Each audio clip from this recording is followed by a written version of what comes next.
And for women's dress, because women were not very involved with the rituals to the heaven, we don't have many representation of the women, but these are reconstructed images.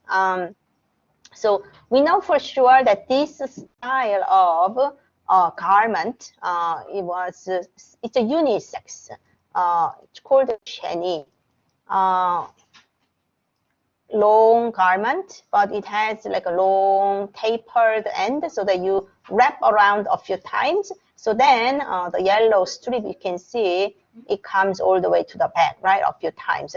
It is very long garment, and then the full sleeve, so that this kind of wrap robe, like a wrapping robe, was formal wear from the Qin to Han dynasty, and probably Shang dynasty too.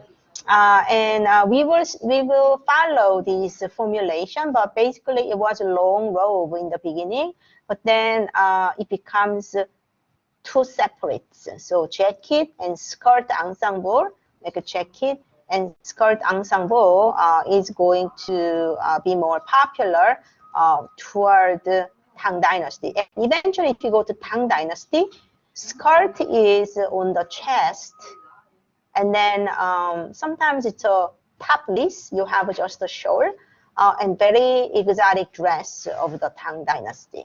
So this is a reconstructed view of it. This is what I wanted to say. Sheni, or sometimes called chiju, and they are usually made of linen, meaning hemp linen. And it looks like this. It has a long tapered end so that you wrap it around a few times, and then it may come to the front. Then you need a sash. So you tie it, and then sleeves are long and abundant like this. But you have this neckband, and then you have a sleeve, like a cuff band, and then you also need a hemp band, so that together there is a contrasting color. So it would look like this. Overall in same color, but you use a contrasting colors for the neck, cuff, and hem. And then if you wrap it around, then it would look like this. Let me just come out of it and then see who raised hand. Hold on. Who raised hand? Question? Yes, I have a question. Somebody had a question? Yeah, someone has a question. I have a question. Oh, yeah, Nancy, yes. So going back to the slide where you're showing the three different, the one before that. Okay, so the first one, so besides the fact that this doesn't have an obi, like if somebody were to show me this robe and a kimono, how would I know the difference? So that is a very good question. So the kimono is pretty similar, but they are like here you have this tapered end. Kimono is not those taper, like their end is like hold on, I'm going to the slideshow. Their end is here and it falls down like this.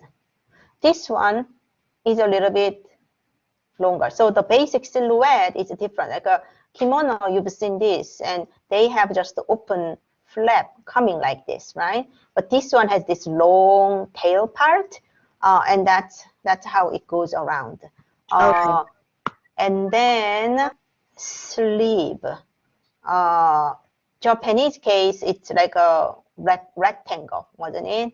But here, actually, people don't know exactly how they treated the sleeve. But it's not really like a Japanese style sleeves. So that's why like this. But Nancy, we actually don't know so exact details yet. Yeah. Okay, so was one influenced by the other? I mean, they're so similar. Yeah, of course. Yeah, of course. Because eventually, think about it, it goes to the Tang Dynasty, right? We are going to see Tang Dynasty soon. So the Japanese clothes of Juni Hitoe is very much developed from the Tang Dynasty textiles and Tang Dynasty silhouette. And then, but the kimono, as we studied in Japan, that is more like a Edo period, right? I said what we believe as a kimono, the prototype, is only coming from the Edo period of the 16th century, right? Right. And that time, Chinese people were not wearing this kind of sheni. They were wearing something else. That was a Ming Dynasty. But it's not Japan. It's not that Japan directly influenced by the Ming Dynasty.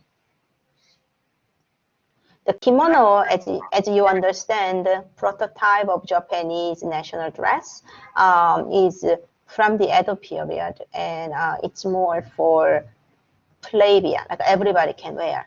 At the court dresses, I think they were influenced by Ming Dynasty, but the popular level, they were somehow using the kind of convenient form that they used to wear among the ordinary citizens, and that was more like formulated into kimonos. Okay, thank you. But in certain way, these are flat garment, without any dart, right? In that way, it is related.